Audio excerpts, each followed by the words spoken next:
अस्सलाम वालेकुम तमाम दोस्तों किसान पाकिस्तान यूट्यूब और फेसबुक पेज में खुश आमदीद।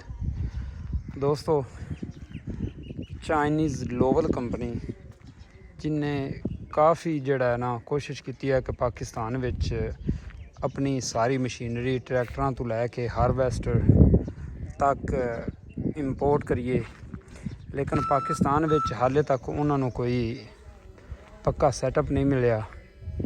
लेकिन कुछ मशीनरी लोवल कंपनी की हुण पाकिस्तान में नज़र आन लग पई है। जिमें कि अज तुहाडे सामने ये जिहड़ी पिछे मशीन खड़ी है हारवैस्टर लोवल कंपनी की, अज इहदे फीचर तुहानू दसदे हैं। लोवल कंपनी की हारवैस्टर मल्टी क्रॉप हारवैस्टर।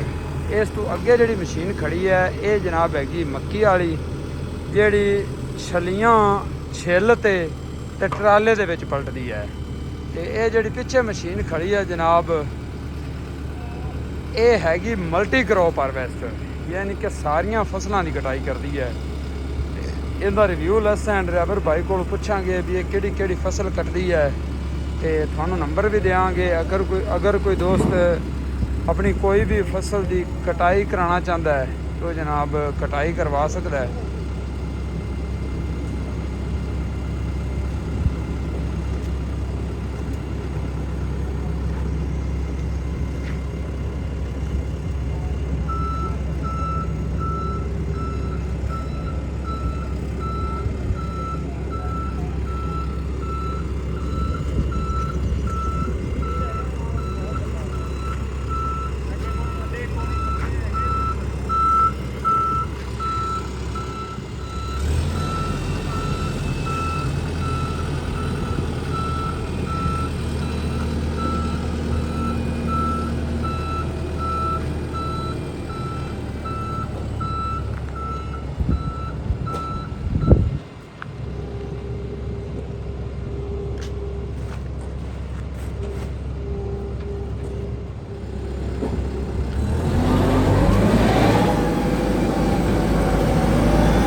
मजीद गलबात करने वास्ते अपने नाल खुर्शीद भाई ने, उन्होंने नाल गलबात करते हैं और हारवैस्टर के फंक्शन उन्होंने को पुछने जिन्हों को उन्होंने नॉलेज है इनके बारे वो आपको गाइड करते हैं। अस्सलाम वालेकुम जी। वालेकुम अस्सलाम भाई जी की हाल चाल है? अल्हम्दुलिल्लाह। अच्छा भाई जी सानू थोड़ा जिहा गाइड करो जी हारवैस्टर के बारे, ये की काम कर सकती है और जिमीदारां नूं इहदा की फायदा है, या ये हारवैस्टर किराए ते भी मिल जाती है, तो ये जरा सानू दस दिओ। पहली तो गल है जी ये बहुत अच्छी मशीन है। अच्छा पोस्ट हारवेस्ट जो लॉसेज होंगे ने नुकसानात जिन्होंने फसल जिन्होंने तुसी कहते हो जी फसल वढ़ण तो बाद जो नुकसानात होंगे ने उन्होंने बचाने वास्ते बहुत ज़्यादा इस्तेमाल सही। इहदे नाल असीं मक्की भी हारवेस्ट कर सकते हैं, इहदे नाल असीं वीट भी हारवेस्ट कर सकते हैं, तो इहदे नाल असीं राइस भी हारवेस्ट कर सकते हैं। इहदा सब तो अच्छा फंक्शन यह है कि मक्की जी है ना इहदे दाने कट देंदी है, तो तुक्का उक्का जरा इहदा वो विच क्रश हो जाता है। ठीक हो पिछे गया। इहदे दो रूटर लगे हुए हैं जिहदे तो बाकियात है रॉ मटीरियल है ਤੁਹਾਡੀ प्रोडक्ट के अलावा जो रॉ मटीरियल वो सारा पीछे क्रश करते जमीन यानी कि जिवें तोड़ी हुंदी है ना उन्ना ब्रेक कर देंदी है और आसानी नाल वो जमीन दे विच गल जाता है, खत्म हो जाता है। हाँ जी ठीक है जी। इस तो बाद अपन पिछे भी एक हारवैस्टर नजर आ रही, वो केड़ी हारवैस्टर वो है? भी मक्की दी हारवेस्टर है, लेकिन उन्हें नाल असी तुक्का लेने हैं ते छल्ली कटदे हैं। अच्छा ये वो है जी छल्ली नहीं कटेगी, सिर्फ दाना तुहानू कट के दे देगी, ते छल्ली जरी है वो तुक्का जरा है वो इहदे विच ही अच्छा खुर्शीद भाई ये दोवें हारवैस्टर किराए ते भी मुयसर होणगियां? दोवें असी अपने वास्ते भी इस्तेमाल करते हैं, उस बाद असी किराए ते भी दे देंगे। जी। थोड़े मैं नंबर मेंशन कर देसा बंदे दा, अनवर खान उन्होंने नाम है, वो नंबर तुहानू दे देंगे हैं। उत्ते उन्होंने किसी ने भी हारवेस्टिंग वास्ते लानी उसी तो उन्होंने रब्ता कर लिया। ठीक हो गया जी। ये पर घंटे के हिसाब नाल चलदी है या एकड़ के हिसाब नाल? एकड़ के हिसाब नाल लैंदे होने ते एकड़ के हिसाब नाल चार्ज करते हैं, घंटे के हिसाब नाल चार्ज। अच्छा ये जदों हुण ਕਟਾਈ ਸ਼ੁਰੂ ਹੋਏਗੀ ਅੱਗੇ ਹੁਣ ਮੰਜੀ ਦੀ, ਹਾਂਜੀ ਉਦੋਂ ਰੇਟ ਨਿਕਲੇਗਾ ਜਾਂ ਰੇਟ ਹੁਣ ਦੱਸ ਸਕਦੇ ਹਾਂਜੀ ਹੋ? ਉਹ ਜਦੋਂ ਸੀਜ਼ਨ ਸਟਾਰਟ ਹੁੰਦਾ ਹੈ ਉਸ ਹਰ ਸਾਲ ਦਾ ਅਲੱਗ ਸੀਜ਼ਨ ਅਲੱਗ ਰੇਟ ਹੁੰਦਾ ਹੈ। ਇਵੇਂ ਹੀ ਮੱਕੀ ਦਾ ਪਿਛਲੀ ਦਫਾ ਆਪਾਂ ਦਾਣੇ ਵਾਲੇ ਦਾ ਕੱਢਾ ਹੈ 18,000 ਰੁਪਏ ਕੱਢਾ ਹੈ, ਉਹਦਾ ਵੀ 18,000 ਰੁਪਏ ਕੱਢਾ ਹੈ। ਠੀਕ ਹੋ ਗਿਆ ਹੁਣ ਜੀ। ਸੀਜ਼ਨ ਖਤਮ ਹੋ ਗਿਆ, ਹੁਣ ਅਗਲਾ ਸੀਜ਼ਨ ਜਦੋਂ ਆਏਗਾ ਉਹ ਅਲੱਗ ਰੇਟ ਹੋਏਗਾ। ਅੱਛਾ ਠੀਕ ਹੋ ਗਿਆ ਜੀ।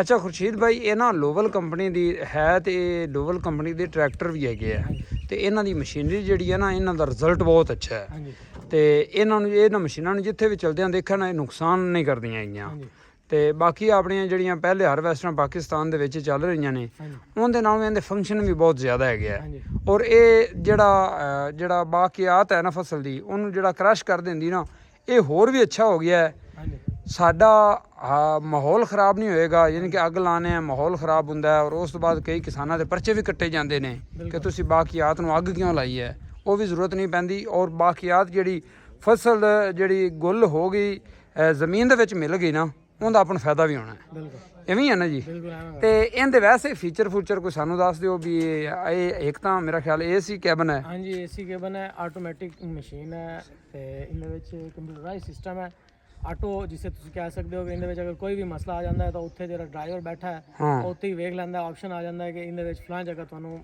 ਯਾਨੀ ਕਿ ਇਹਦੇ ਹਰ ਜਗ੍ਹਾ ਤੇ ਸੈਂਸਰ ਲੱਗੇ ਹੋਏ ਆ। ਸੈਂਸਰ ਲੱਗੇ ਹੋਏ ਨੇ। ਜਿਵੇਂ ਤੁਸੀਂ ਆਟੋਮੈਟਿਕ ਕਾਰਸ ਅੱਜਕੱਲ ਪਾਕਿਸਤਾਨ ਵਿੱਚ ਚਲਦੀਆਂ ਪਈਆਂ ਨੇ, ਇਹ ਬਿਲਕੁਲ ਉਵੇਂ ਉਸੇ ਸਿਸਟਮ ਦੇ ਤਹਿਤ ਕੰਮ ਕਰਦੀਆਂ ਨੇ।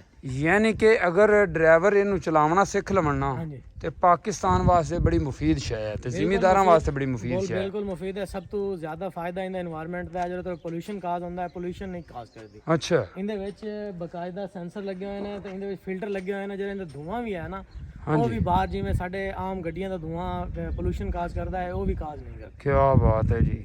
ਯਾਨੀ ਕਿ ਹਰ ਚੀਜ਼ ਨੂੰ ਮੱਦੇਨਜ਼ਰ ਰੱਖਦੇ ਹੋਏ ਇਹ ਬਣਾਈ ਗਈ ਹੈ। ਬਿਲਕੁਲ। ਇਸ ਤੋਂ ਬਾਅਦ ਇਹਨੂੰ ਭਾਈ ਵੀ ਡਰਾਈਵ ਕਰ ਰਿਹਾ ਹੈ। ਹਾਂਜੀ ਇਹ ਭਾਈ ਵੀ ਚਲਾ ਲੈਣਾ, ਲੇਕਿਨ ਇਹਦੇ ਵਾਸਤੇ ਅਸੀਂ ਆਪਰੇਟਰ ਰੱਖੇ ਹੋਏ ਨੇ। ਉਹ ਜਦੋਂ ਸੀਜ਼ਨ ਸਟਾਰਟ ਹੁੰਦਾ ਹੈ ਤੇ ਉਹ ਆਪਰੇਟਰ। ਅੱਛਾ ਹੁਣ ਤੁਸੀਂ ਚਲਾ ਰਹੇ ਸੀ, ਕੈਸਾ ਲੱਗਾ ਵਿੱਚ AC ਕੈਬਨ ਦੇ ਵਿੱਚ ਬਹਿ ਕੇ ਤੇ ਲੇਕਿਨ ਡਰਾਈਵ ਕਰਨ ਨੂੰ ਕੈਸੀ ਹੈ ਹਾਰਵੈਸਟਰ? ਜ਼ਬਰਦਸਤ ਹੈ ਜੀ, ਜਿਵੇਂ ਅਸੀਂ ਕਮਰੇ 'ਚ ਬੈਠੇ। ਅੱਛਾ ਤੇ ਡਰਾਈਵ ਕਰਨਾ ਵੀ ਆਸਾਨ ਹੈ, ਅੱਗੇ LCD ਵੀ ਲੱਗੀ ਹੋਈ ਹੈ ਵੀ ਸਾਰਾ ਕੁਝ ਉੱਤੇ ਬਾਇਓਡਾਟਾ ਆਪਣੇ ਅੱਗੇ ਆਉਂਦਾ ਰਹਿੰਦਾ ਹੈ। ਸਭ ਕੁਝ ਚਲੋ ਗੁੱਡ ਹੋ ਗਿਆ ਜੀ।